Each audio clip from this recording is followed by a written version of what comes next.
Presidentja e Kosovës, Vjosa Osmani, është deklaruar sot lidhur me emërimin e antarëve nga partitë politike në Komisionin Qendror të Zgjedhjeve.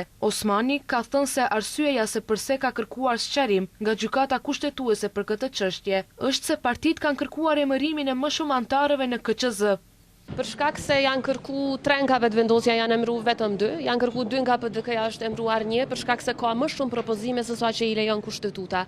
Dhe me qenë se kjo çështje deri tani nuk është sqaruar nga Gjykata Kushtetuese, kam kërkuar që ta sqaroj atë. Mirë, por ky rast është ngritur mbi një bazë tjetër ligjore, jo mbi të njëjtën që është ngritur në raste të mëparshme, qoftë nga ish-presidenti Thaçi, qoftë nga ana ime, se kjo çështje ka qenë e paqartë përgjatë viteve për secilin president në fakt, dhe shpresoj që më në fund gjykata ta sqarojnë. Momentin që sqarohet, vijohet me emërime. Ajo ka sqaruar se kushtetuesja ende nuk ka marrë ndonjë vendim për këtë dhe se janë në pritje të përgjigjes. Ndërkohë, kryetarja e Kuvendit të Kosovës, Albulena Haxhiu, ka deklaruar se është e domosdoshme të pritet njoftimi apo aktgjykimi i Gjykatës Kushtetuese të Kosovës lidhur me dekretin e presidentes për shpërndarjen e Kuvendit të Kosovës.